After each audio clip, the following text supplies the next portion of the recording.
Hello everyone, myself Dr. Mahesh Kumar Shetty H. Dear viewers, I am going to present a topic on market failure. You might have heard about market failure before. It is not in the general form. When it comes to the field of economics, the market failure gets a different meaning. Then what is market failure? If you look at the slide, it is very clear there. A market failure occurs when there is an inefficient allocation of resource. If a country's resource is not equally distributed or if not properly allocated among different sectors or different segment of the population or different areas, then it becomes market failure. Then certainly if market failure happens, then it would automatically lead to the various inconveniences as well the unforeseen contingencies. Market failure refers to the inefficient distribution of goods and services in the free market. In a typical free market, the prices of goods and services are determined the forces of supply and demand. Yes, being a student of economics, it is known fact that in a free market, in a perfect competitive market, the prices of any commodity is being fixed by the forces of markets. Forces of market means one force is from supply side, another force is from demand side. These two forces would determine the prices of goods and services. Not only the prices of goods and services, but also the prices of each and every factor inputs for that matter is concerned. My dear friends, if you look at the next slide, it is in front of you, which speaks about the types of market failures. Usually the market failure has two major kinds. One is perfect or complete market failure and the second is partial market failure. What is perfect or complete market failure? This describes a market that doesn't supply specific products to all. Means if a particular commodity or service is not being reached to all segment of the population or majority of the population is very deprived of getting such things, it becomes a complete market failure. Whereas partial market failure means when a market is functional but supplies the improper quantity or price for a product. Regarding the price of the commodity as well the quantity of the commodity, there is completely misappropriation or improper supply, then it becomes partial market failure. After understanding on what is market failure and what are the kinds, being a student of economics and commerce, we have to know about the causes of market failure. What causes would lead to these market failures? For this, you have to see the slide. The number one is externality. What is externality?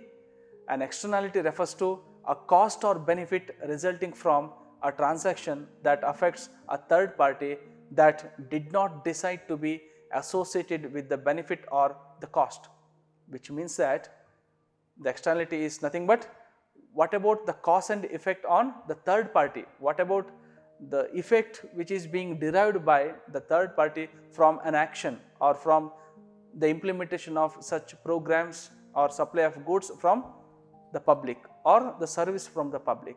It is externality. Under externality, we have two kinds of externality. One is positive externality, another is negative externality. What does it mean? Positive externality means the positive impact which the society gets or the people gets from the action of the market. Say for example, if an industry is established, then what would be the positive externality? Positive externality means the benefit which is derived from the establishment of that particular industry. That is, it may be having of or giving of more number of employment opportunity to the people or more revenue to the industry through which the industry can pay more tax to the government. See, these are all the positive effects from an establishment. Whereas the negative externality means the negative impact. What can we give the example for this? Of course, for the same example, establishment of an industry, on the one hand, it gives amount or revenue or considerable revenue to the government or employment opportunity to the people. On the another shade, in the negative aspect, there is a possibility of having pollution, the environmental pollution, either it is of water pollution or noise pollution or air pollution. This is what we say negative externality. So this is the very important cause for the market failure. The another one is public goods. Public goods means the goods which is supplied by the government, and whereas the very feature or attribute of public good is non-rivalrous and non-excludability. Non-rivalrous means we cannot prevent anybody to enjoy such commodities, because the name itself indicates it is public good. Public in the sense the good which is applicable to all. Whereas the one more is non-excludable. Non-excludable means that commodity should reach each and every people of the society. So if the commodity is very public or public good, there is a possibility of having market failure. And one more is market control. Market control occurs when either the buyer or the seller possess the power to determine the price of the goods or service in the market. The power prevents the natural forces of demand and supply from setting the prices of goods in the market. It means, say for example, monopoly market. If you look into the monopoly market feature where only single seller will rule the entire market, at that time what happens? Ultimately the consumer would be at the part of exploitation. The demand, the price, the supply, everything will be set by the same person or the entity, and resulting in market failure, means inefficient allocation of resources. And fourth one, imperfect information in the market or asymmetric market information.